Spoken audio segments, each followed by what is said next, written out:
From the location of one Triple Crown race to another, from France to the United States of America, from Le Mans to Indianapolis. Welcome to IMS, aka the Indianapolis Motor Speedway. Hello and all, and welcome to RaceSpotTV on YouTube, Twitch, Facebook, wherever you're joining us from today. My name is Nola Rempel. Joining me is Ryan Walker with Connor and Maddock once more behind the cameras for today. We come back to the US of A, to the beautiful IMS, not for the oval though, we're here for the road course. Now Ryan, this is a unique road course because as many will know, iRacing uses an old scan of the circuit, meaning we're not using the newest rendition of the track, but the old layout started, which was first used in 2008, all the way up to 2013 before it was reprofiled, particularly in the final sector. This means that the turn 5 and 6 chicane is gone, replaced with a slow corner complex, and the last few corners have been replaced by the very fearsome turn 13, which doubles as turn 1 for the IndyCar Oval. Yeah, absolutely. Yeah, this road layout, it's got a bit of history, and as you know, Formula 1 used to visit here in the past, and also the IndyCar series uses this infield layout for the month of May, just before the Indy 500. So it gives the drivers a bit of a chance to get some practice for that race. But tonight it will be host to the IndyCar, not the IndyCar, sorry, IMSA Sportscar Championship. Certainly it will. It's going to be a very interesting race for sure. This is the only other 1 hour race we'll be seeing all season. All the other races, save from Monza at the season opener, have been only 45 minutes, so an extra 15 minutes on the docket today. We thought, the 1 hour race might come from the circuit 24 hours of Le Mans just last week. That, of course, was not the case. They saved that for this week. 2 more tracks to go, and both of them are across the pond over in Europe. Silverstone will be the next race on the 27th, and then we finish off the season on December 4th at Imola. So 3 very, very famous tracks coming up here with a lot of history behind them, and qualifying just underway as we're already 5 minutes in, just 3 minutes until we go to the grid. Yeah, absolutely. And at the moment, pole position is currently being held by Dominic Gedermeyer, with Casey Kerwin, the famous NASCAR driver on iRacing, in second place, with Theobald Vargney in third. And yeah, just looking at the times in every class at the moment, it's really, really close.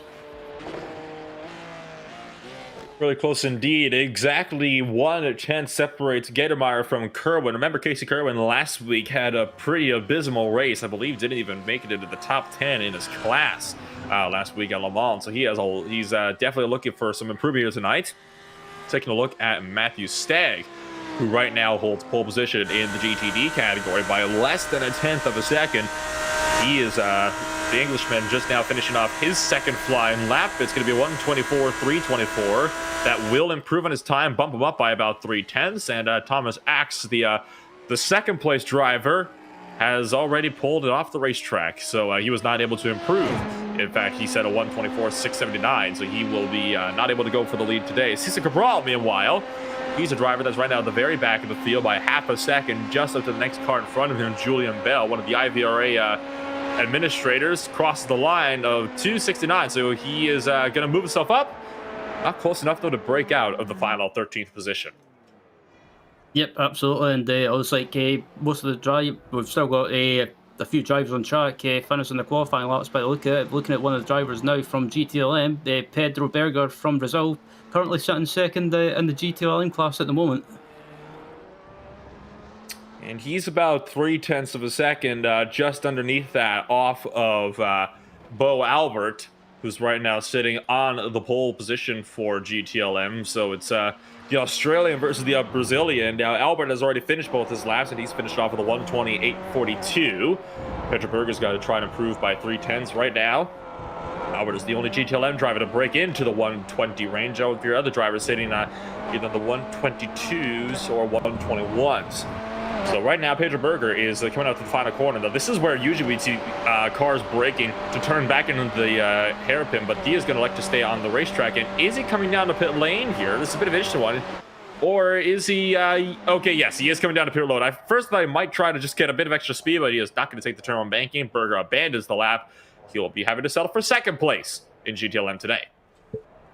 And that was like pretty much everyone's done the qualifying laps at the moment. And Yeah, that's that pit entry as well. That's going to be interesting to watch during the race because you want to try and carry as much speed as possible. But if you carry too much or run ever so wide, slightly wide on the grass, it'll catch you out. Oh yeah, absolutely it will. I mean, the pit entry is just so treacherous. I mean, you got to remember as well, it's the pit exit for the normal oval as well, that NASCAR and IndyCar run on as well. So pit entry will definitely be a unique one. It's very fast at the entry, and well, exit surely will be very entertaining as well. Let's take a look now at the starting grid for today's race. In LMP2, it's Dominic Gatemeyer starting on pole position. Casey Kerwin started in second place, just 1/10 back. Thibaut Worsney in third. Carl Johan Hagelin rounding off the second row. Nathan Block and Felipe Pascal in fifth and sixth. Philip van der Hurek in the seventh place. Casper the Cord, your administrator, in the eighth position. Borja Zazo in ninth. Stefan Walter in 10th. Andrea Trezion in 11th. Julian Bell 12th. 13-car field for LMP2. Cesar Cabral rounds out 13 cars, 1.4 seconds off of Gatemeyer's time. For GTLM, it's Bo Albert, just started off on pole position. 3/10 back is Pedro Berger, who abandoned his second qualifying lap. Fernando Moreno is starting third. Juan Echeverria is starting in fourth.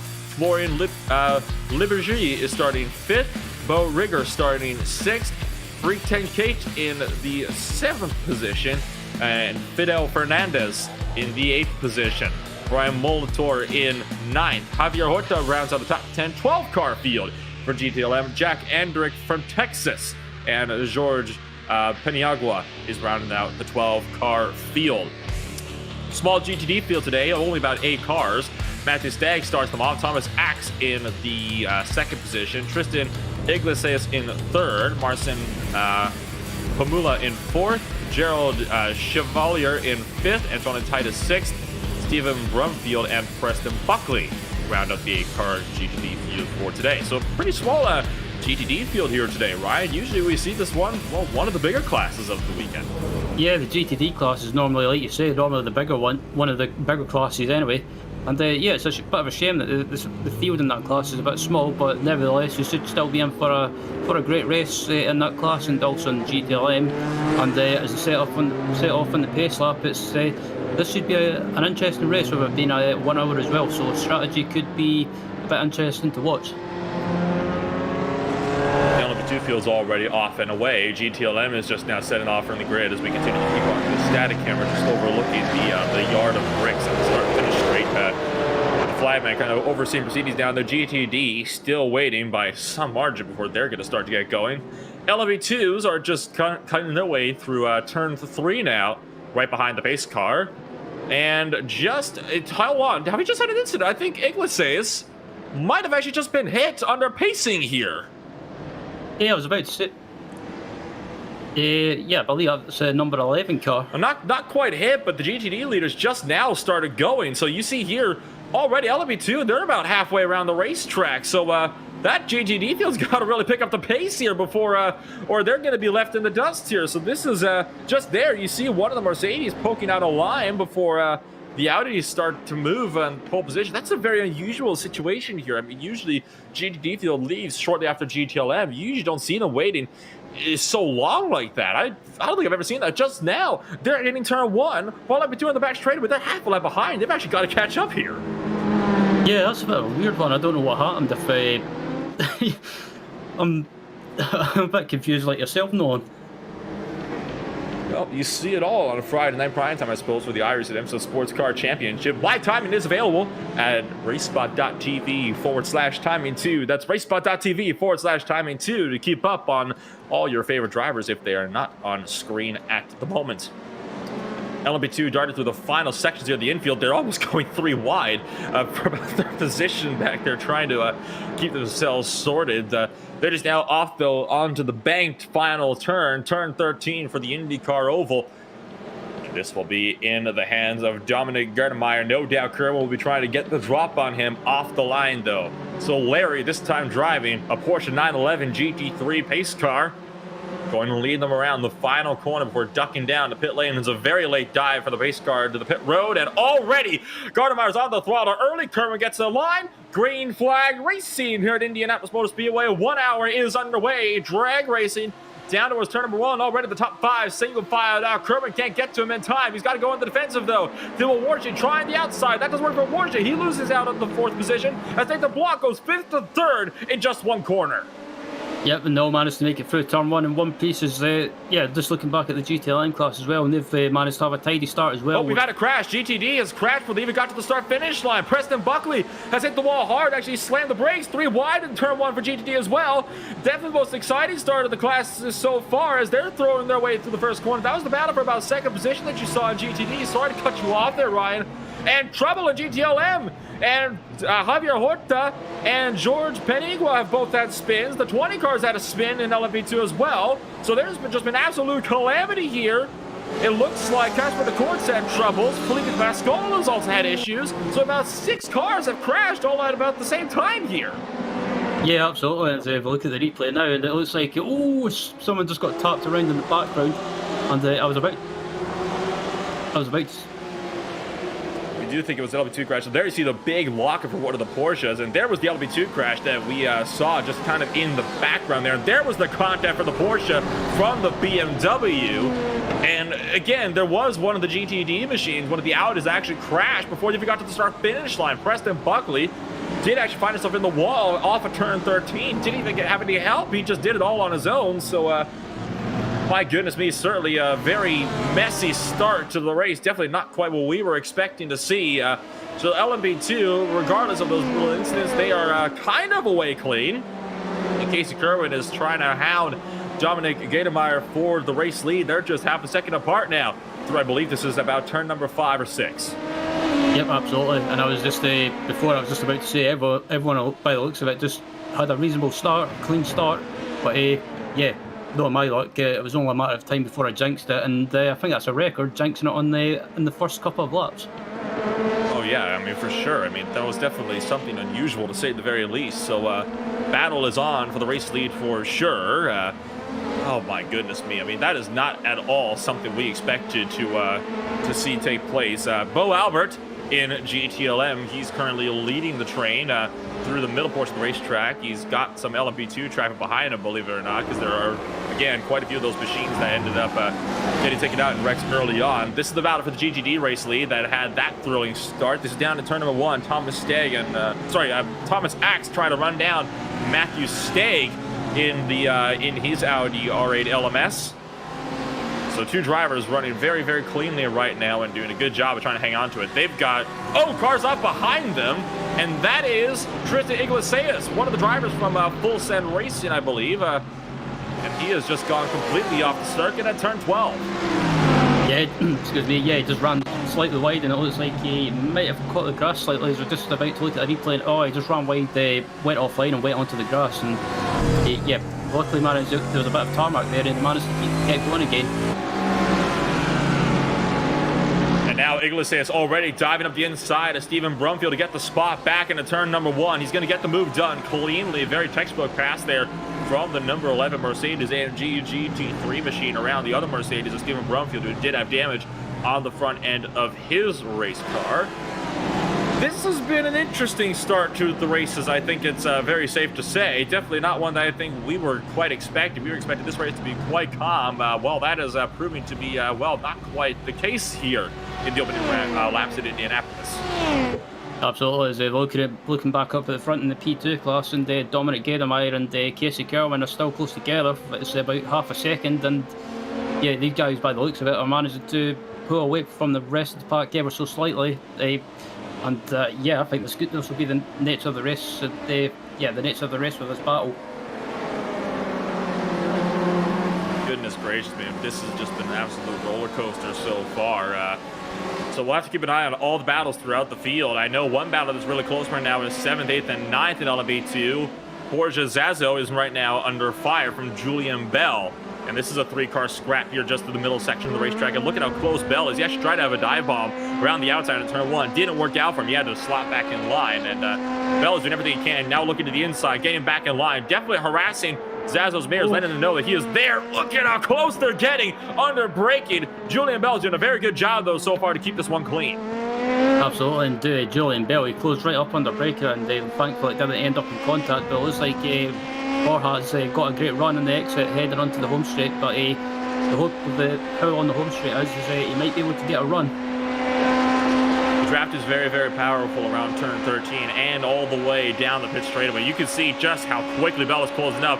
This is going to be a no contest pass. He's going to go to the inside of Borja Zazo, who cannot fight at all. So drag racing it out down into turn number 1. Zazo backs off of this one, decides not to really fight him out too much. So Julian Bell up into the 7th position. Cesar Cabral, who started dead last in LB2, he's having a go now. Might see if he can maybe pick up a spot here, if he can get back on Zazo. But I think right now, Zazo's more focused on trying to run down Julian Bell.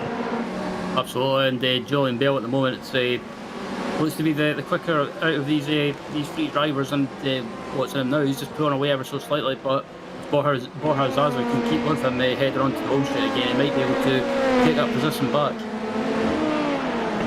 Again, we'll have to keep eyes on this one, see what we can do. Marcin Pamula is running down Antonin Titus on the pit straightaway. Meanwhile, in GTD, the battle for 3rd is on. Titus trying to fend him off. Pamula's going to go to the inside into turn 1. This might not work out for him. This might end in tears. Pamula trying to have a go to makes a bit of contact in turn 1, just on the exit, and they managed to somehow both survive. And Antonin Titus was not about to let him get it that easily, and Pamula was not willing to give up so easily as well. So clearly, Pamula is definitely doing whatever he can to try to find a way around Antonin Titus. It's once again Audi versus Mercedes, and really, Pamula's in a Mercedes sandwich. He's got Gerald Chevalier just behind him. Yeah, Titus wasn't going to be pushed around or pushed over that easy, and kind of got his shoulders out at the same time and managed to take that position from Pamula. But Pamula's still staying with him. Indeed, so this battle is most likely going to come back around to the pit straightaway, and Pamula needs to get a good run, or at least make sure that he can stay right in line with the draft. Titus takes a bit of a wider arc through the corner, which means he's able to get just a little bit better of a run off of turn at number 12 as we move once again to the banking. And I think at this point, Marcin Pamula is definitely close to leading. He can have another shot at him into turn 1. He's just got to make sure he times this absolutely perfectly, though. Last time we saw Titus go down to the pit wall. Will he go down there again? Marcin Pamula closing, ever closer down the front straightaway, looking for the inside, going for the dive bomb into turn number 1. He's gonna just barely avoid Titus and runs him over. Antonin Titus gets dumped by Marcin Pamula, and that was not how we wanted that battle to end. Yeah, that was just a really silly move, and Pamula was just, there was no need for that. I don't know if he was just caught out, if it was maybe just a bit of frustration with Titus, but it was just an unnecessary move. Big look on board from Marcin Pamula. You can see Antonin Titus coming on him around the outside, and then he just runs him over. I mean, Titus has to brake a bit earlier for the corner, yes, but I mean, still, that is just unbelievable that we saw that. LB2 battle for the race lead, by the way, is really close. Casey Kerwin has run down Dominic Gettermeyer as he caught lap traffic at the worst possible time. So if Casey Kerwin can keep on him here through turn 12, we could see a battle for the race lead down into turn number 1, and he's just barely got the tail of the draft, about half a second separate them. Yeah, excuse me, yeah, as he coming to the banking now, turn 13, and it seems to be, it's one of those corners you don't want to turn the wheel too much, otherwise you scrub the speed. But it looks like Kerwin's got a great run as he head down to turn 1, but I don't think he's going to be close enough. But up ahead we can see GTD traffic, which could be a major factor. That's the battle for the GTD race lead just ahead of these two guys as well. So 2 battles for class leads now coming to blows. They're both going to get around Thomas Axe without much incident. That's going to break up the GTD fight for the race lead. Still have Matthew Stagg to get around, though. Might try to use the trap here as a pick. Gettermeyer goes down the inside, forces the issue on the Audi. And Casey Kerwin is going to follow suit, taking a wider arc, but he's offline for turn number 5, and that is going to really cost Casey Kerwin a lot of time, as Matthew Stagg was not ready to give up the positioning he needed on the track. Yeah, absolutely not. Matthew Stagg had every right to stick to his line, as the two leaders in P2 they come into the infield checks now and just about to head on to back onto the final few corners, and it looks like Kerwin is closer than ever before. Yes, indeed he is. So Casey Kerwin could have a look here down in the turn one. We'll have to see what he's going to do here. I think he's going to be close enough here off of turn 13. Look at how close Kerwin is already, just off of 13, let alone the entire pit straight to go. Gattemeyer goes big on the defensive here, and Casey Kerwin really closing the gap. Kerwin might have to go the long way around. He is going to have to go the long way around, deep on the brake. Gattemeyer takes the defensive line. Kerwin tries to cut back through turn one. So far, though, still keeping it clean, and Kerwin was not close enough to make the lunge. Yeah, Gattemeyer was moving around it ever so slightly under braking, and that was a bit naughty. But yeah, they never had any contact between the both of them. So it's still fair game at the moment. Indeed, it is. So this has certainly been a much more of an exciting race than I think you and I, Ryan, were both expecting this race to be throughout the entirety of this one. I mean, we expected this race to kind of, be a bit more laid back, a bit more chill. Apparently not, as the battlers have picked up, but they just haven't stopped for the first sixth of the race. This grouping is still catching lap traffic, though. This is just terrible for Gattemeyer because he just cannot get away from Casey Kerwin. And the GT traffic in their way, they are not doing either driver any favors right now. Gattemeyer is just trying to do everything he can to try to find a way through. Casey Kerwin, he's pretty much just following Gattemeyer's footsteps, and just cuts off Javier Horta as he came back up onto the banking for turn 13. Yep, as they head onto the home straight again now, and they've got GT traffic in front of them, and Gattemeyer tries to get the slipstream just to try and stretch that advantage, but Kerwin again is getting really close to Gattemeyer, but not close enough. Is it? Oh, that was a heart and mouth moment. Talk about a lunge for Casey Kerwin. Definitely almost got him too. So big battles going on right here for the race lead in LMP2. This is one of the closest battles got on track. A couple of drivers have swapped positions further down the order, but take a look at this one as Casey Kerwin trying to go the long way around, trying to get the cutback now. Could we see a battle for the race lead, or a swap in the race lead, that is? Kerwin's trying to fight as hard as he can here. He wants this race lead bad, and Gattemeyer is going to do everything he can to try to keep him from getting it. Might have a look here down to the turn 8, potentially. We'll have to see what he's going to do. They're still side by side with Alpine Geodesic Racing's Bo Rigger, but they are going to make sure they get this through nice and clean through turn 10 and off through 11 to 12. Yep, and it looks like Kerwin again is close, and it looks like he's got a great exit now as they head through, just heading through turn 12 when they're heading up to turn 13. And if Kerwin can get a great exit onto the home straight, he should be able to hopefully make a move, or get a run at least, and possibly make a move into turn 1. Oh, he's making the move right here. Down to the pit wall he goes. Gattemeyer blocks big time as Casey Kerwin really applies the pressure and goes through to the race lead. Gattemeyer trying to fight back, though. He's going to take the long way around the outside, still side by side through turn 1. Can they hang on to it all? Save a sound. Contact's made. Kerwin's getting squeezed to the grass, but Kerwin's going to get it done in turn 3. That was a fantastic move by Kerwin. He managed to get it done. It all started on the home straight, and he managed to hold on the outside, but Gattemeyer tried to hold it on the inside. Preston Buckley just had a spin in turn 1 in GTD while all this was going on. Another self spin for Buckley, the current last place driver in the Audi, the number 30 car. So more trouble for Buckley meanwhile. This battle still rages on. Yep, and they've got this battle. They're coming up to the GTLM car now, and this is not the section of the track where you want to catch GT traffic because you just get held up massively. But Kerwin is up the inside, manages to get up the inside just, and Gattemeyer tries to get up the inside as well, and he doesn't lose too much time. No, he does not. So Gattemeyer, he might be able to come back at Kerwin and do the exact same move that Kerwin did. The question is, Gattemeyer did not leave Kerwin any room. Will Kerwin return the favor here? He is going to force Gattemeyer to go the long way around. And now Kerwin's trying to squeeze him up into the outside wall. Down to turn 1. Kerwin still got the nose in there. Gattemeyer's going to try to turn in. He's got to manage turn 2 now, and he's going to get the move done. So once again, the lead swaps hands. Casey Kerwin trying to duke it out. Still all over the back end of him. But once again, they are catching now 19th and 18th place overall, which is about 5th and 6th right now in GTLM that they've got to dart the way through. Once again, another battle that is really going to hamper Gattemeyer's attempt to get away from Kerwin. Absolutely, and yeah, fantastic racing between these two guys, and it's been hard racing but fair racing, and yeah, Kerwin's got the run in Gattemeyer, and they've got by the first of the GTLM cars, and that was a heart and mouth moment again. Should know that all this is allowing third place Nathan Block to actually close the gap as well. He's just hanging around pretty much just behind this train here. And in fact, Nathan Block is now in the battle. So it's a 3-car fight for the race lead. Now there's Block just there in that blue and yellow car at the tail of the screen. That's third place in the LB2 class. So this is a 3-car fight for the race lead now. Casey Curwen's going to be all over Gedemeyer. He might even be able to try to go for the pass here before he even exit turn 13. I don't think he's going to go for that one. He'd be a bit silly to try to go for it. But there it is. Casey Curwen taking it round the outside. This is perfect Nathan Block, who can use the draft to Gedemeyer to close in. Curwen might just clear by the time he gets to turn 1. In fact, he does. Textbook overtake there from Curwen.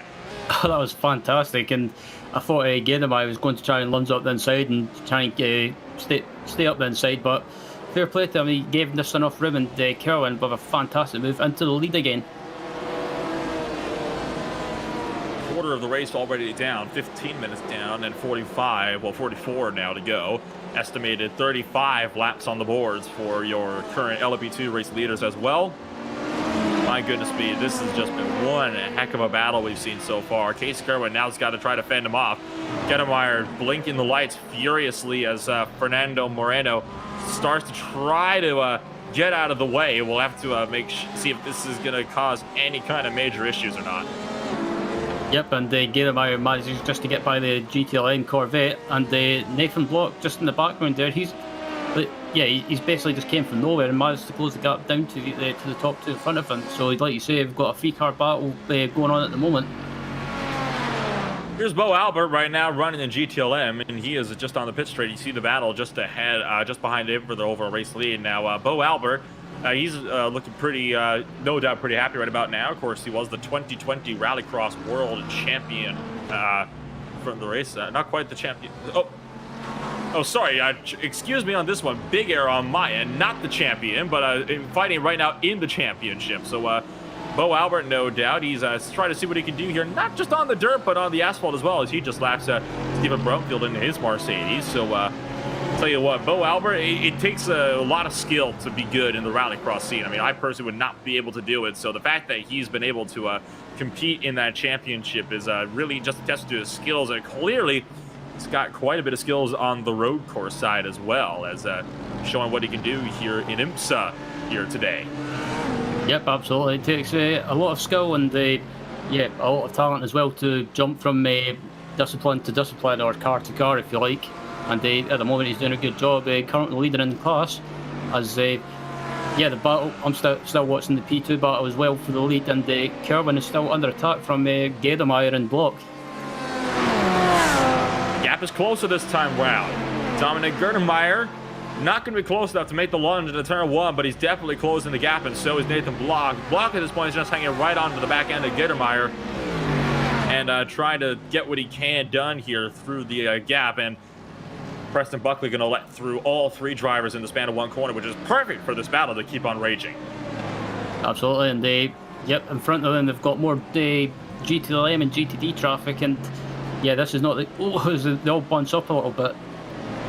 And this is Bo Albert actually getting around Gerald Chevalier, so this is not good at all for Casey Curwen, whose gap is pretty much destroyed now from the rallycross driver who is trying to get around a GTD car. And now keep in mind, Albert does have every right to do so. That is interclass slapping there, and that's definitely a unique situation when it comes to a track like this, especially in one of the tighter sections of the track, like we just saw there.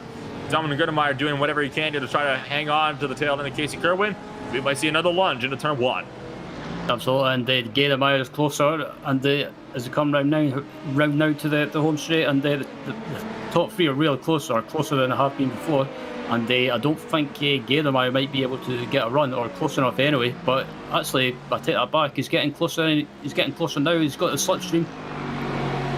And you will have to look around the outside. So Gedemeyer trying to have a go at Casey Curwen. They're approaching Antonin Titus, 5th place at GTD. Gedemeyer trying to go the long way around, sliding the back end down through turn 1, and he's forced to back off. That puts him under fire from Nathan Block now, who might try to play spoiler to this battle for the race and go for 2nd. Not quite, though, because all of a sudden, Antonin Titus really checks up Curwen just up the road, and Titus not doing the leader any favors. Gedemeyer cuts their grass, and then are forced to go the long way around as Antonin Titus holds up the race leaders and forces one into the grass to get around him. That was close for too close for comfort, and yeah, what that done though is basically got these top three cars closer, or a lot closer now, which is in my mind anyway, a good thing.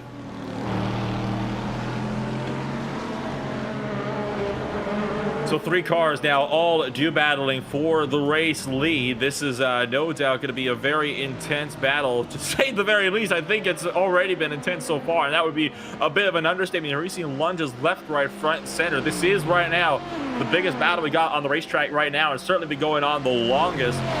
Tristan Iglesias is right now going to help out Casey Kerwin, give him a little bit of the draft to allow him to move himself up into the race lead. Gerdemeyer is closing. Nathan Block has lost touch to this battle for the race lead, so it's now down to, once again, a 2-car fight.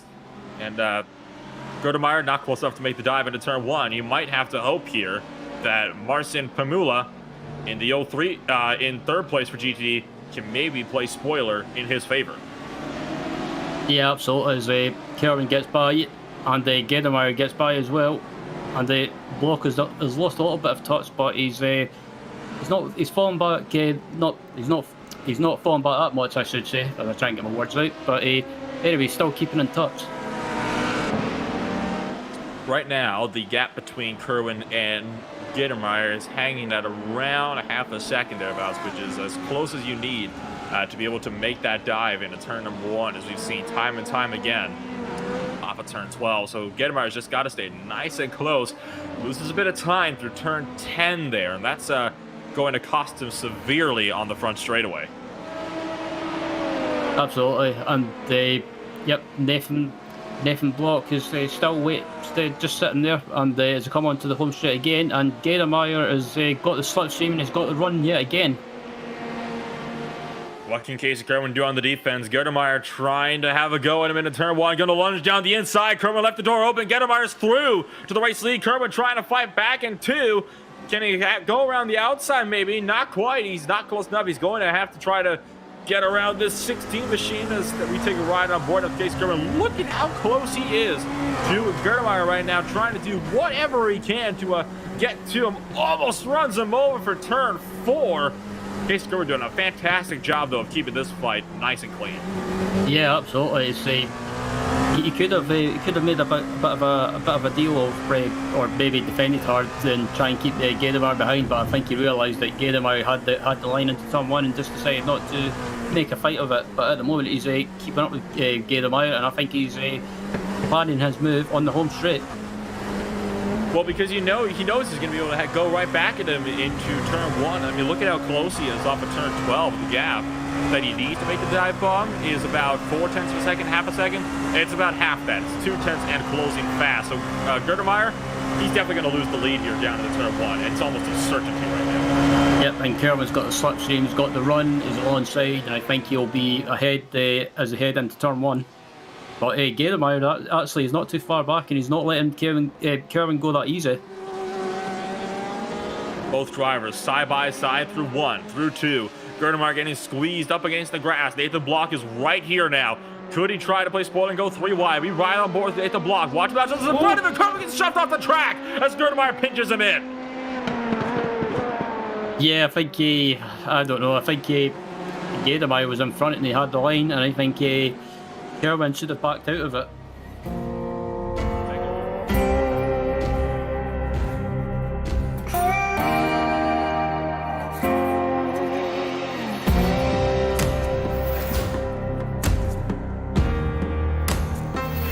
I tell you what, that was one heck of a fight that we saw there for quite some time, and unfortunately for Kerwin, just did not go his way at all. Sorry for the slight technical difficulties. Take a look at the replay one more time here, this time with the pass, as we watch Kerwin going all the way around the outside, trying to hang on, and unfortunately Gerdemeyer just got him right in the right front and just punted Kerwin off the track there. I do agree. I do believe Gerdemeyer had the line. It was definitely entitled to that. Kerwin wasn't going to be able to hang on. I personally think it was in Kerwin's best interest to maybe back out there. As I've got Nathan to the lead. Yeah, Nathan Block is going into the lead. I was just about to bring that up as well. And yeah, Nathan Block, like I said, he's just came from nowhere. Now this obviously would have happened down into turn number 1. I think that's very safe to say, and in fact it was. It was actually a very easy pass as well. In fact, Gerdemeyer pretty much let him have it. Just didn't really fight him all too much. And again, Gerdemeyer knows this because he'll let him through because he knows he'll be able to get him right back when they come back around for turn 1. Now the thing is, they have a lot of time up ahead to the next car. The next car in front of them is just now entering turn 13, so there's a lot of clean air now for these LMP2 drivers to properly duke it out. So if there's ever a time where one of these drivers is going to break away, this would be that time. Yep, absolutely. And the top 3 are all close together again, and they head round turn 12, and they're just about to head onto turn 13 as well. I think as soon as these top 3 catch up to the GT traffic in front of them at some point very soon, I think one of these guys will dive into the pits and maybe try an undercut strategy. Absolutely. Nathan Block definitely having a good go here. He might try to go on the defensive here as Gerdemeyer going to go around the outside for turn 1. We saw this coming a mile off. Can Gerdemeyer clear? Kerwin's still waiting. The wings makes a bit more contact. The number 4 machine definitely not giving up, trying to go after Nathan Block here with no mercy and no remorse whatsoever. Casey Kerwin is now caught up. We'll have to see if Kerwin will try to maybe repay the favor as Nathan Block continues to hang on to the lead for now, but only just. Yeah, and Nathan Block a bit wide as well, and he just gets a little bit sideways, and that gives Gerdemeyer the chance to try and make a move. Kerwin now taking advantage as Gerdemeyer ran a bit wide and gave up the line. Kerwin forced the duck back in line. Can we see a dive bomb here to turn 8? We haven't seen it all day so far. No driver going to elect to make the move, but they are just oh so close. This is, again, one of the closest battles we got on track right now. So this is, I'll tell you what, this has been one heck of a scrap. We've seen this going non-stop for almost half the race now. Casey Kerwin and Dominic Gerdemeyer doing a good job again of keeping it clean. Now, Gerdemeyer might have to focus more on defense here as Casey Kerwin going to take a wider arc into turn 13 to get that extra couple miles an hour of speed that he needs. Nathan Block is all the way down to the pit wall. It's a 3-car train down the front straightaway. Gerdemeyer goes to the middle. Kerwin follows Gerdemeyer up to the wall now. On the brakes hard for turn 1. Gerdemeyer goes through for the race lead in turn 1. A fantastic move but from Gerdemeyer, and they managed to get the move done on the outside as well, which was even more impressive. And as they all bunch up a little bit under braking, and yeah, there's probably other battles going on as well, but this one at the moment is just absolutely fantastic between these top 3 guys. And just watching in the background as well, Theobald Vorkney is in the background in 4th place, and he's closing up to these guys quickly.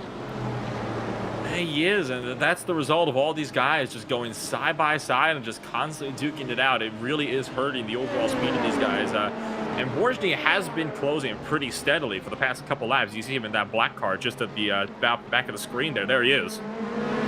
That's 4th place, who we thought wouldn't be a factor. And look at the gaps. 1.8 seconds on lap 19, lost just under a 10th on lap 20, then another 8 tenths on lap 21. That is absolutely unbelievable. For reference, we're running in lap 22 right now. So to the front straightaway, Nathan Block. He's definitely having to go here. Casey Kerwin trying to go defensive against Casey Kerwin as Kerwin goes outside. This is allowing Gerdemeyer to run away. Casey Kerwin side by side with Block into the braking zone. Kerwin shuts the door and manages to secure a 2nd place in turn number 1.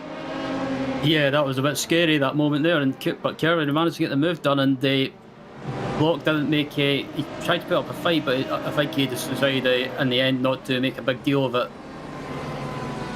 Say what, one big battle that's been going on through the entirety of this time as well, as actually been kind of for the spots just outside the top 10. We keep an eye on Nathan Block for now, but I tell you what, there are some pretty good battles going on around the whole track, and this is definitely one of them. This has been one of the biggest battles we've seen all race long. These guys have been just swapping back and forth for just about the entirety of the race, and it has just been absolutely intense. I honestly do not know what this race would be like if we didn't have these guys in the same grouping, because boy, oh boy, they have been putting on one heck of a show for us tonight. Absolutely. There's a go. Oh, Dominic Gerdemeyer collides with a GTD car and just barges him out of the way. That is going to cause him to lose time to Casey Kerwin, so the gap looking to close up here. So this could be very crucial for Gerdemeyer here, who, like you said, collided with some GTD traffic as he was trying to lap him. It was the Mercedes of Stephen Brumfield actually that was trying to get through, who realistically has actually been pretty okay. The entire race letting traffic through. Take a look at the replay now, and there you see Brumfield just didn't know where he was. I don't think Brumfield was expecting him to be there. I mean, talk about a lapse of focus there. Yeah, that was just... Yeah, I think it's just one of those multi-class racing things. It's just the speed difference, and maybe Bloomfield was just caught off guard ever so slightly just due to the speed difference. So now that's allowed Kerwin to catch right up to Gerdemeyer once again. They're now getting by Jorge Peniagua in the number 25, running 20th place overall in that BMW. What can Kerwin do? The pit window is pretty much open, by the way. We are halfway through the race, 30 down, 30 to go in terms of minutes. There is one LMP2 machine that came down to pit road this time by, so the pit window is definitely very much open for the drivers who we typically see pitting roughly around the halfway point to 20 minutes to go. None of the leaders coming down this time by, though, in LMP2. Yeah, so maybe the top three up at the front, or maybe just deciding to stretch out as long as possible. As a P2 car comes out the pits and just about collides with a GTD car. Whoa, that was very close. And that was Kerry Johan Hagelin that nearly collided with Anton and Titus, and that was one of the drivers that had just come out of the pits. Kerwin gonna go around the long way around with Dominic Gerdemeyer just behind. So once again, the battles have closed. Hagelin was the driver that just pitted the last time by. Nathan Block gets held up with Thibaut Warshny behind Titus. So that's going to cause this battle to break up into two different fields. You got first and second, and third and fourth. Yep, absolutely. Oh! Oh! That was... as Casey Kerwin closes right up under braking and on the back of Dominic Gerdemeyer, and yeah, there's been a few times that there's almost been contact between both of these guys, but luckily they've managed to escape without any issues. For now, at least. Now, though, Gerdemeyer has the draft from Hagelin, and that is actually going to allow him to pull away from Casey Kerwin by a big margin down the front straightaway. So that's not at all what Kerwin was wanting to see. He was maybe hoping he might get held up. That is, of course, not been the case, so definitely unfortunate there for that battle for the race lead. As I say that, Casey Kerwin starting to reel back in as now they catch GTD and GTLM traffic. So all of a sudden, this might get all sorts of interesting here. They're just now getting by Jack Anderek here through turn 6. This is. My goodness me, this is gonna get tight here as they got a lot of GT traffic just up the road. And I wouldn't be surprised if either of these top three guys dive into the pits now with traffic up ahead, and they try not to lose too much time. It's an hour-long race, so we have 27 minutes left to go. Kerwin getting right to the back end of Gerdemeyer as Gerdemeyer gets checked up by Marcin Pamula again, third place in the GTD Audi RA LMS.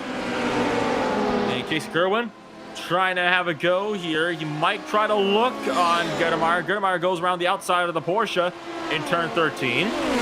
Nathan Block, meanwhile, is also close. Kerwin's going to the pit wall. Oh my goodness me, Kerwin's put into the pit wall. Gerdemeyer being all sorts of naughty there. Not leaving any space, weaving left and right across the track. If the FIA saw that, I tell you what, they would be most displeased with that type of driving. Kerwin does get the lead done. Long way around for turn 1. Here goes Nathan Block now trying to fight it back for second place. Gerdemeyer trying to cut back on Kerwin. Goodness me, that was a bit dirty there from the number 4. Yeah, that block's probably one that Michael Schumacher would be proud of.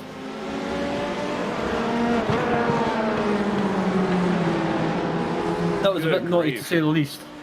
Oh, just a little bit. I mean, Kerwin obviously no doubt not going to be a big fan of that one. But I'll tell you what, despite being put into the wall, he managed to get the pass down anyway. Went around the wall around. He pretty much said, "Oh, if you're not going to let me take it the easy way, we're going to do this the hard way." So he decided to definitely do it the hard way. So taking a look at the replay now. Replay up on the left side of the screen. This was what we're talking about right here. Look at this from yeah. I mean, I'm sorry, but that sort of thing is just, there's only really one way to look at that. And then watch as Kerwin goes deeper on the brakes, carries momentum around the outside on corner exit, and then completes it in turn 2. And Block tried to go through and put him down another spot. Didn't quite work out for him.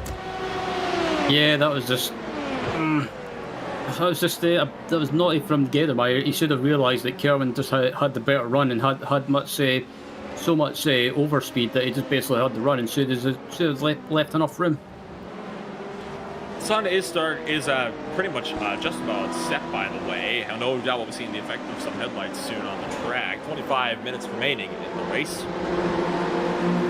This is going to be quite interesting to see if the sun will play any kind of factor into this. It is about 7:40 p.m. In sim time, 73 degrees Fahrenheit on the track. They're now approaching one of the Corvettes of Fernando Moreno, who's running 4th place in GTLM, and they're going to get all sorts checked up behind him, trying to find a way through. Once again, 4-car battle for the race lead. Thibaut Warjny has closed in with Nathan Block. Now, Casey Kerwin and Dominic Gerdemeyer are both being held up here behind Terry Jan Hagelin and the GTLM Corvette, which just now lets them through on the inside. Yep, and it looks like Gerdemeyer and Block are diving into the pits now and taking advantage. At the R, Casey Kerwin is going to continue to stay out on the track. Block trying to go for a pass here into the pit lane. Side by side, a big locker from Nathan Block almost sends him careening into the pit attenuator. But Block manages to hang on to the machine as Gerdemeyer already just driving through all the pit stalls he likes to, it seems. Block is forced to eventually yield on the spot to avoid running him over. Goodness gracious, that was mighty close for Block, though, on the pit entry. He tried to go for the pass on the entry. Didn't quite work out for him. Yeah, I thought it was going to be contact as he came into the pits, and yeah, I won't deny I held my breath as soon as I saw that. Now we'll have to wait and see how long these pit stops are going to be. That's going to be the pretty big question here as well. They've been on the pits for about 45 seconds already. A 15.8 second stop for Gerdemeyer. And Nathan Block still sitting in the pits. 25 seconds, 26, 27. Nathan Block's done something wrong, or he's fixing damage, because he's sitting in the pits a long time. I wonder if he got bopped for speeding on the pit entry. Yeah, that's what I was thinking, because he did carry an awful lot of speed into the pits, and he might have just got caught out behind Dominic Gerdemeyer braking and just maybe just never got the chance to hit his pit limiter. Take a ride on board the Block now, who's down to 11th place in class now, so we'll have to wait and see what's going to take place here. Chase Kerwin's down to the pits meanwhile. We'll take a look at that in just a second. Watch Nathan Block, though. He tried to go for the pass around the outside of Gerdemeyer into the pits, and oh yeah, that would be a speeding penalty for sure right there. Went in about 10 miles an hour too hot on the entry. So I absolutely think that was a speeding penalty. He was sitting in the pits for over a minute before he was released. Yeah, that was unfortunate. He's having a great race, and yeah, all the work that he's done just basically, yeah, just went down the drain. Such a shame for Nathan Block. He's done such a good job all race. Casey Kerwin is in the pits meanwhile. Let's see where he's going to come out in relation to Gerdemeyer, who's just now on the front straightaway. Kerwin does beat Gerdemeyer out for turn number 1. It looks like he is going to get that spot done. So Casey Kerwin has gapped Gerdemeyer by some margin. The question now is going to be, can Gerdemeyer run him down? Yeah, it's going to be fascinating. George Paniagua has just spun out with Borja Zazo, 6th place in LMP2. They just had a collection. It was a 3-car class incident here, actually. All 3 of these machines were involved in the exact same incident just a couple seconds ago in turn 5. Yep, so just about to watch the replay now, and it looks like the GTLM BMW tries to go the inside of the GTD Audi, and the P2 comes through it, and it looks like it might just be, it's just a slight bit of contact. And not sure what to make of Kempel's little contact there after the fact. I mean, definitely had the time to slow down. It's an interesting one at that, but hazards of lapping multiple classes at the same time when they're trying to lap each other. I think that's safe to say. That's just one of the properties that comes with multi-class racing. Yep, absolutely. As a third place, Philip van de Hoek comes into the pits now, and that means that Kerwin should be back up into just about into the lead after the pit stop cycle. So at the moment, it's, the battle for the one will probably be between him and Dominic Gerdemeyer, and Kerwin is just trying everything to try and keep that gap to Gerdemeyer by using some of the GTLM traffic as leverage. we are watching the battle for the net race lead right now. There are still 3 drivers that have yet to pit. Those drivers are Thibaut Warjny, Casper DeCourt, and Julian Bell. All 3 drivers have not stopped yet. So this is right now what we think is going to be the battle for the race lead even if it's cycle through. Yep, absolutely. And yeah, Casey Kerwin is pretty much this battle between him and Gademeyer has been absolutely fantastic to watch. And there's been a few close calls at times, but it's been good racing nevertheless. Good racing nonetheless at that. 20 minutes to go, so we are now in the final third of the race. Gerdemeyer still within drafting distance of Casey Kerwin. Warjny, DeCourt, and Julian Bell are all down to the pit, so these guys are going to cycle up to the race lead here in just a couple seconds' time. And now look at this already. Casey Kerwin going defensive, and good for him to read this because Gerdemeyer is closing fast into turn number 1. Both drivers going to go to the outside. Gerdemeyer trying to maybe force the issue around the outside, but can't quite get the nose there before Casey Kerwin comes back on him. And now these drivers have cycled through to the overall race lead. And Thibaut Warjny, who was in the midst of the battle for the lead in a 4-car scrap, he comes out 5.5 seconds behind, so it's now down to a 2-car fight for the lead. And these guys, they've been going back and forth all race long. And after Casey Kerwin's very, very valiant effort to get the lead and hold it, I can imagine he is not going to want to give this one up easy. Absolutely not. And I think if you're Gademeyer or either you used to, especially Gademeyer, maybe you just. It might not be a bad thing to hang back and just plan what you're going to do. Maybe wait until maybe 5 minutes remaining or 10 minutes remaining, and then maybe try and make a move. But at the moment, I think that's not in the plan for either of these two, because every time they come into the home straight, they're just batting away and change position. Now, with the pit window, this right now is pretty much the only battle we have on the track. There are 3 other battles going on right now with 2 cars each, but this is the closest one. It's the only one that's going to swap for positions here. As Gerdemeyer goes to the outside, Kerwin starts to box him in, making sure he cannot turn in as early as he'd like to for turn number 1. Gerdemeyer tries to force the issue around the outside and nearly clips the left rear of Casey Kerwin as Kerwin cut back and forced Gerdemeyer to back off and give him the space. So Casey Kerwin once again hangs on to the race lead. Roughly 15 laps to go. And Casey Kerwin just decided to... a P2 car spun in front of them. Woof, that was close.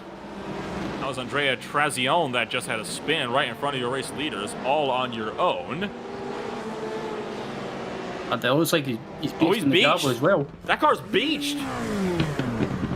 He's beached in the gravel trap. Actually got caught on the transitioning there. He's still trying to get the car rolling. You can hear the engine revving.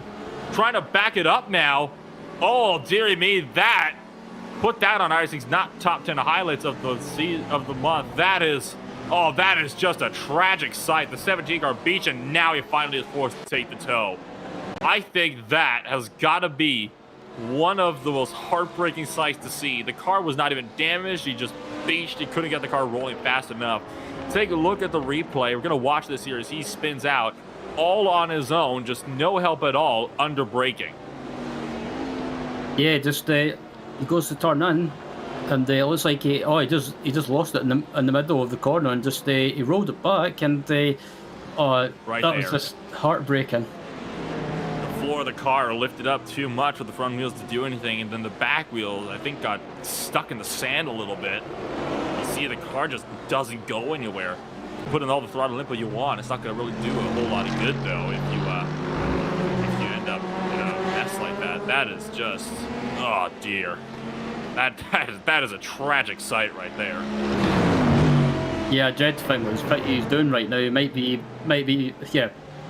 slightly frustrated is an understatement. But looking back up at the front, this battle for the P2 lead is still going on as Gademeyer takes a lot of curb in the middle of the chicane, and just to try and keep up with Casey Kerwin, and he's got a great run as they go by a GTD car, and it looks like Gademeyer, he's getting closer and closer, and I think if he gets a great exit, on turn 13, he should be able to get closer and get the slipstream.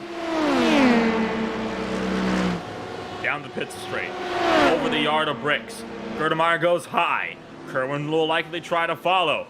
Not quite though. Kerwin sticking it to the middle groove on the racetrack this time around.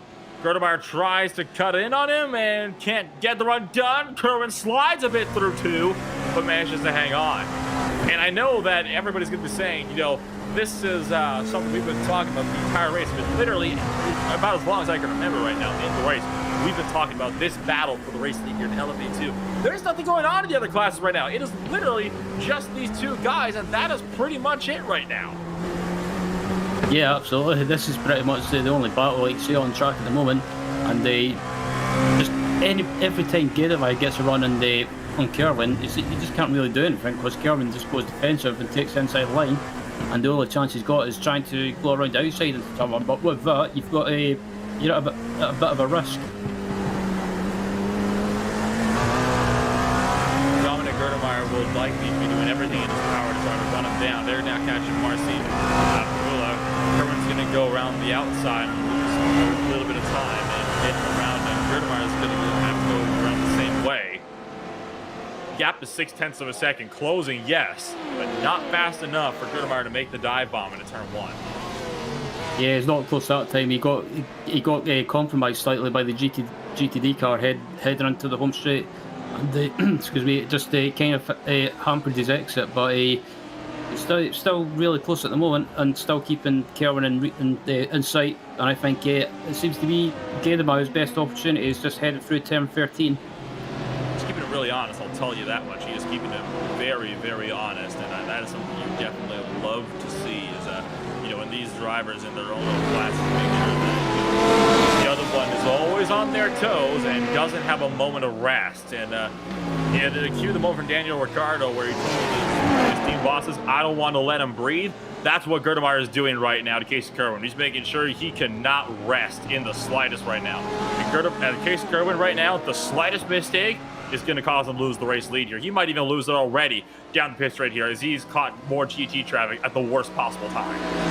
Yeah, this is probably the corners you don't want GT traffic just because you get compromised and it compromises your entry onto the home straight, and Gerdemeyer again is getting closer and he's in the slipstream and he's getting closer and closer, but I don't think he's not going to be able to make a move into turn 1. There's GT traffic coming out just in front, and then the Porsche slows up, lets the battle through, decides not to interfere with this one, so good on Mr. Freak Tank Kate for allowing this fight to continue. Gerdemeyer, like you said, Ryan, not close enough to make the look into turn 1, so he's going to have to once again use the rest of the lap to try to build up his, or really, I guess, climb down the ladder as much as he can in terms of the gap there. Should note, it's about 5/10 separating Kerwin and Gerdemeyer right now. It's then 8 seconds back to Thibaut Warshty, the third place driver. So it really is just these 2 drivers. And Warshty at this rate is not going to be even close to closing in by the end of the race. Yeah, so these 2 have pretty much checked out after the pit stops and just scrapping amongst themselves. And yeah, I think this battle for the win is going to go down right down to the last lap. It absolutely will. Unless there's a big mistake from one of these drivers, this will come down to the last lap because Kerwin just cannot break away. He's doing a fantastic job of keeping Gerdemeyer at bay, but just cannot keep him back. Remember, if memory serves me right, this will be Casey Kerwin's first LMP2 IMSA win this season, if he can manage to get it secured. Gerdemeyer closing fast, not fast enough though, as they're approaching the BMW. Oh, as Gerdemeyer closes right up on the breaker, and I thought it was going to end up in contact, but thankfully it didn't. The lap cars just don't stop giving in terms of heart-stopping moments, don't they? Yeah, that's absolutely, and that's the thing. That's why I love multi-class racing as well, just because the slower class cars can play a factor as well. They can mix up races and they can cause some moments at times, not in a bad way, but kind of like spice it up, if you say. Just kind of taking a look at my track map here. They've got about 2-3 cars that they're going to be catching here in just a few corners time, including the class leader in GTD, Matthew Sag, who is also checked out from the rest of his class. So this could get spicy here if they don't pass them on this front straightaway here. Taking a look through the race leaders, of course, you got Casey Kerwin versus Dominic Gerdemeyer right now. That gap closing as they approach the front straightaway. There's Bo Albert. GTLM race leader. The GTD race leader just ahead of this group in Matthew Stagg. There you see the battle for the LMP2 race leader darting by. Gerdemeyer flashed the headlights as they go through.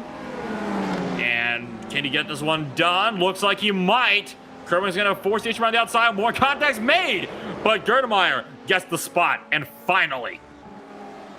Yep, and the Gerdemeyer got the position hard but fair, but he pushed Kerwin a little bit off the track ever so slightly, and that was a bit naughty in my eyes.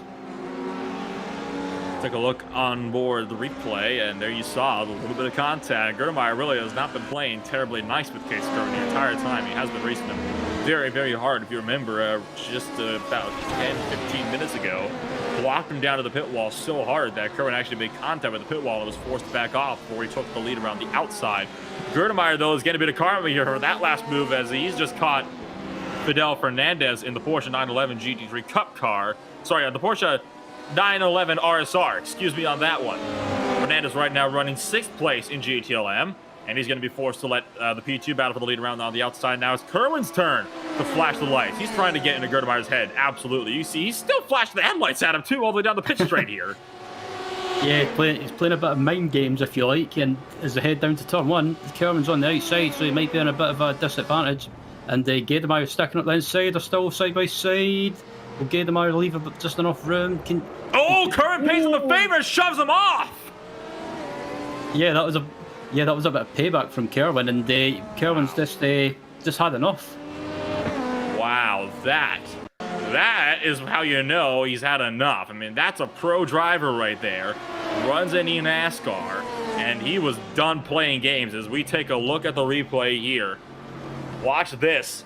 The exact same move that was pulled on him just one lap earlier, Kerwin was done with it. Pushed it really wide and just shoved him off the track. Absolutely no mercy shown from the #1 car. That is karma at its finest for our friend there. My goodness me. Take a look at the slow motion a little bit there as well, as Kerwin takes the lead, and I think he might just be able to hold it now. Absolutely, and that was a bit of that was hard racing, but it's like the other phrase goes as well. What goes around comes around. Oh yes, that phrase is all too clear when it comes to the world of iRacing.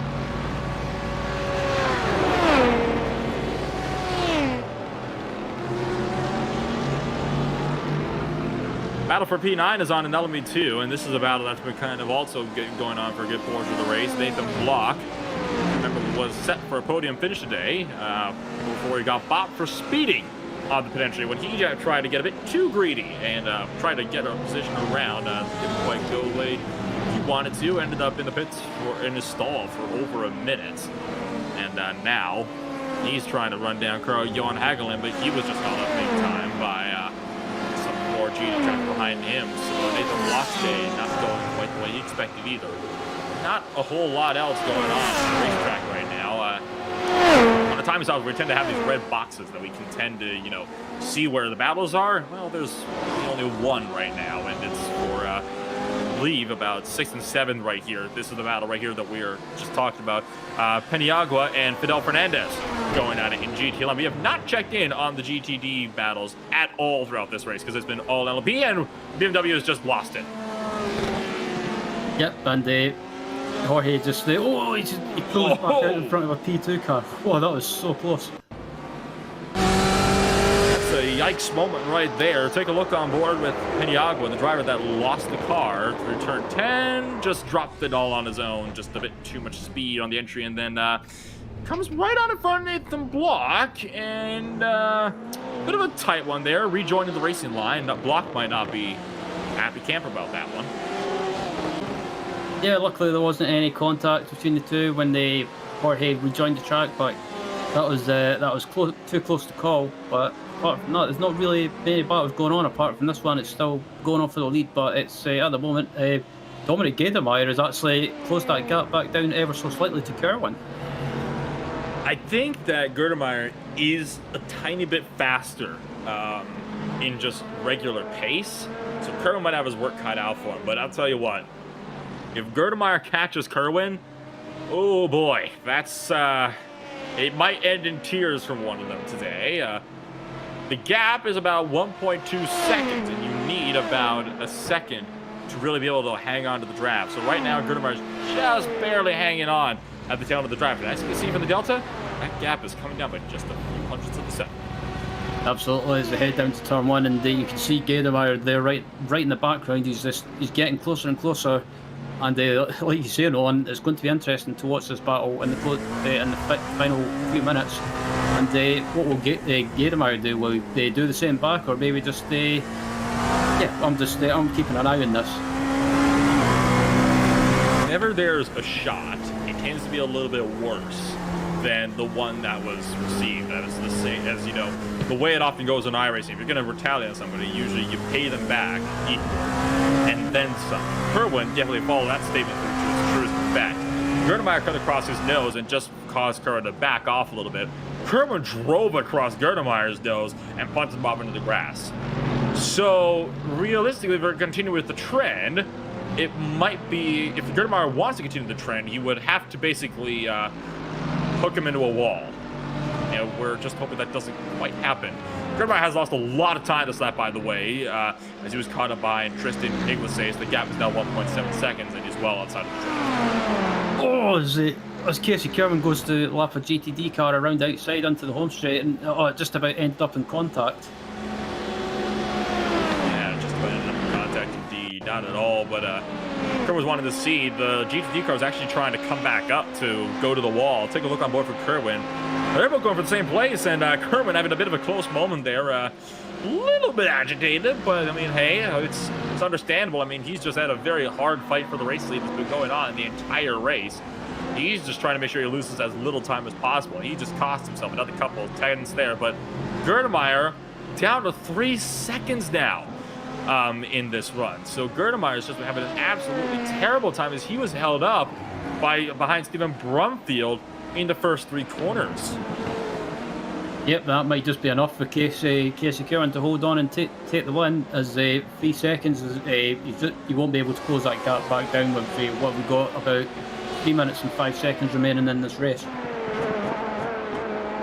Roughly 2 laps to go this time by the line. You can now actually see the little, just very, very faint headlights shining on the racing surface as the lights continue to set. We are now 8 o'clock p.m. In sim time here at Indianapolis Motor Speedway. This has certainly been one absolutely thrilling race here. We take a ride on board with with Nathan Block, I believe, is trying to run down Carl-Johan Hagelin for the 9th position. This is the only other battle got on the track right now, and they are in a massive gaggle of GT traffic. Yeah, absolutely. As they come into the infield section now, and yeah, this is not the place where you want to catch GT cars, because you just basically get held up and basically swamped from whoever you're battling with behind. And as they come up now to turn 12 and turn 13, and this is where most of the time you can get by GT traffic without any issues. But as we saw with Kerwin, he almost had a close call. And they're going to have to go around the outside. Block is closing in rapidly on Hagelin. Hagelin's just going to give him the spot. Does not want to really do too much in the way of fighting this one here. They're going to go 3 wide though with an Audi just to get around him as they run down to turn number 1. Block has to dive it in though and actually secure the pass. Pushed a bit wide, and Hagelin pushed in against the curbing, but manages to keep it clean. That's going to be 9th place secured for Nathan Block. Absolutely, and yep, Block manages to get the position, but it's not where he wants to be, because he was having a great run in the top 3 until he got that penalty in the pits, and yeah, that's one of those races what could have been. Well, better luck next week. You still got Silverstone and Imola to go, Mr. Block, so 2 more races and 2 more attempts to still go for a very hard-fought race win. The leaders are just now coming around to what will be the last lap of the race. We have a confirmed white flag this time by. Less than a minute remaining on the clock now, and Kerwin will take one more trip around the circuit. This is Casey Kerwin right now, who's running out in the field right now. So this is going to be, this actually might be a bit close here at the line. We got 40 seconds remaining on the clock, and he's now in the 2nd to 3rd sector. So we'll stay with Kerwin here. He might take the checker flag or the white flag. We'll have to see what this will be. He's just now through turn number 12. 30 seconds on the docket for Casey Kerwin. What's he going to do here? 25 seconds remaining. Will it be an LMP2 race win, or will he have to wait one more lap? Just less than 20 seconds on the clock. Count it down to 15. Down to 10 seconds. Now it's not in time. Kerwin's going one more trip around the Indianapolis Motor Speedway. And now it's a confirmed white flag. Yep, as he comes up to the GTLM leader, I think it is Bo Albert. And I don't think Bo will do anything silly. He'll just let Casey go, and that he does. And Casey Kerwin just needs to hold on until the end of the final lap, and he's got this one in the bag. Battle for 8th has closed in. This is a three-way fight now, and they're scrapping hard. We'll cut back to Kerwin in a minute for the checker flag. These guys are still with 2 to go, though. Nathan Block's trying to get one more around Cesar Cabral. Cabral has come back from so far, down in 13th place, and he's trying to hang on to maybe take second place. Block's going to go around the outside. He is going to have... This might be a hard-fought battle here, as he is struggling right now to get him back. So Nathan Block, what can he do? He's going to have to go on the run here down into turn number 1. We'll have to keep eyes on this battle. Meanwhile, for Casey Kerwin, we'll cut back to this fight in just a second, because Casey Kerwin is right now through turn 13, the last corner on the racetrack. So the battle for 8th still raging on for Casey Kerwin, though. It's a well-earned victory at Indianapolis Motor Speedway at long last in LMP2. Just behind, Bo Albert takes victory in GTLM. Matthew Stagg still has one more lap to go, and he is just now through turn number 1. The battle for 8th, though, is yet to be decided. Yep, and Nathan Block got the position by the looks of it, so he's managed to gain the position on the last lap, and a decent recovery from Nathan, nevertheless.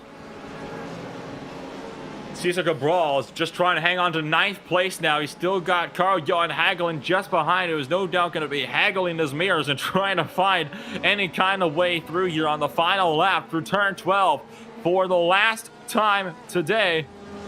And Julian Bell's out of fuel. Julian Bell's out of fuel in the number 23 machine. For the second time this season, the car is out of fuel. Block takes the position for now 7th place. Cabral goes to 8th, Hagelin to 9th. Bell's might not finish the race here. He's just crawling through the final corner. This is absolutely a heartbreaking sight. Matthew Stagg is just approaching the GTD class leader, just gonna pass him now. Right there was the GTD class leader. Oh my dearie me. And it looks like a Porsche's out of fuel as well, just behind him, limping to the line as Bo Rigger just at the tail end of the field. Motor not running. Stagg wins it for GTD. And Julian Bell struggling. And so is, I believe, oh dearie me, this is just a sad sight to see. Somebody go and give him a push. He's in sight of the finish line. He's right there. Yeah, that was heartbreaking, and I've had that a few times in the past from my experience of just not putting enough fuel in and just running out on the last lap. But oh man, that's so heartbreaking. Yeah. I thought maybe Casper DeCourt would be able to come around and help him out here. It looks like that was what Casper was trying to do, but Casper also ran out of fuel on the cooldown lap and didn't get to him. Well, at a dramatic end of the race for sure, let's take a look at the post-race results. After a very hard-fought battle, Casey Kerwin finishes it off in the lead in LMP2. Dominic Gerdemeyer in the second position. Casper DeCourt on impressive 3rd place after starting 8th. Philip Van der Hurek in 4th. Thibaut Warshdy in 5th. Stefan Wilder in 6th. Nathan Block loses 2 spots to finish in 7th. Cesar Cabral 8th. Carl-Johan Hagelin 9th. Borja Zazo 10th. Felipe Pascal in 11th. Julian Bell, a heartbreaking 12th place, not finishing the race in sight of the finish line, less than a quarter mile from the checkered flag. And Andrea Trezion not finishing the race laps down. GTLM race winner is going to be Bo Albert. Behind him, Florian Liberge in the 2nd position. Pedro Berger in 3rd. Fernando Moreno 4th. Jack Endrich in 5th. Philip Fernandez 6th. George Peniagua 7th.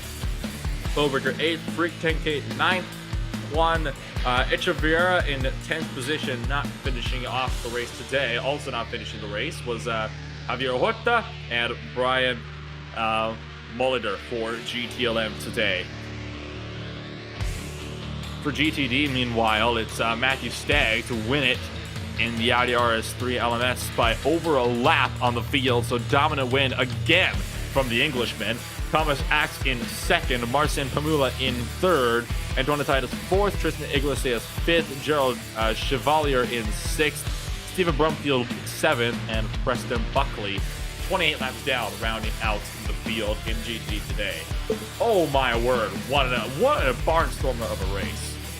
Oh, that was crazy, that race, and yeah, it had a bit of everything thrown in, but overall that battle for the P2 in between Kerwin and Gademeyer was hard but fair at times, and some questionable moves at times, and Gademeyer as well. They got a bit of a taste of his own medicine, you could say, towards the end. So, but overall, I enjoyed that race, and they probably up there for one of the best races of the season to watch. It was actually a lot more exciting than we thought it was going to be, because we went into this race, Ryan, before the broadcast, thinking this might be one of the more tamer races of the season. Yeah, Kurt Skidwin and Dominic Gerdemeyer said, you know what your plan was? Your plan was to have a boy race? Nah, we're just going to completely disregard that. We're going to put on one of the best battles we've had all season for about 5/10 or 5/6 of the race right there. I mean, good grief, about the 50-minute mark, that's when that battle finally came to an end in a 1-hour race. I mean, good grief. I mean, I did not think we would ever get a battle like that in this race, but hey, we did, and it was a good thing too, because there wasn't a whole lot going on throughout the rest of the field. Yeah, absolutely. And I was a bit hesitant about this road layout of Indy, because I've never been a fan of it. But hey, we had a great race and a great battle for the win, and yeah, I was happy to be proved wrong. Talk about heartbreak for Julian Bell, though. I mean, I actually know the guy, too. I mean, I feel so bad for him right now. I've had moments like that where you're so close to finishing the race, and you just barely don't, and it hurts. You could see on that, we had that static camera that Conray put up, showing the start finish. Like, you could see the headlights of him just barely in the back, and it's just against the outside wall. And it was just like, it's always a sad sight to see. I mean, you had the same thing that happened actually in Interlagos. Yeah, one of the LMP2 cars, I believe, might have been one of the Porsches that ran out of fuel coming off of one of the last corners, and nobody came around to give him a push. It's just always a sad sight to see.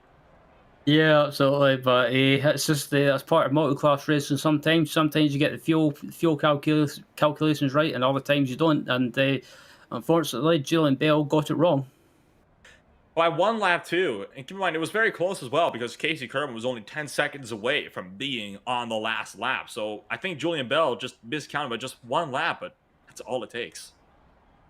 Yep, absolutely, and but hopefully learns that lesson for the remaining races of the season if he does them. Sorry, and yep, I'm looking forward to next week. So we do, of course, have 2 races remaining. The first being on November the 27th over at the Silverstone International Circuit, which is arguably one of the greatest racetracks of all time, no doubt about that. December 4th, moving over to another very famous track with a lot of history behind it, especially the Irish IMSA Sportscar Championship. Let me actually see. We'll just call it Imola for now. I'll get the full name next week, and we can. I'll pronounce there. I don't have time to get it right now, but 2 very, very entertaining tracks that are coming up yet to finish off the season. And oh boy, those 2 tracks, they've got a lot of great potential behind them. Yeah, absolutely. They're 2 of my favorite tracks on iRacing, and they also in real life as well. And I think Imola, with the nature of the track, I think it's going to produce great racing, and also the tight nature of it should make it unpredictable as well. Unpredictable races are definitely the types of races that we like to see. This race is certainly unpredictable in many, many ways, certainly more ways than one. And I think in this case, it's a very good thing that it was. Yep, absolutely. And I think I believe we're just about to wrap up as well. Yep, sadly, all the time we have for today. It's been an absolutely barnstorm of a race today. You're at Indianapolis Motor Speedway with the final race in the North American continent. The next time we go racing will once again be on November the 27th at Silverstone Circuit over in the United Kingdom. That's going to be one heck of a race in of itself. I've been Nolan Rempel. bringing you coverage from start to finish. Ryan Walker has been joining me today in the commentary box. Connor and Maddock downstairs in the producer's chair. Special thanks to Itvam below and TrackCams22.com for the beautiful, beautiful cameras that we saw all throughout the race today. For the guys over here at RaceSpotTV, we thank you for joining us, and well, we will see you guys all next week. Have a good rest of your weekend.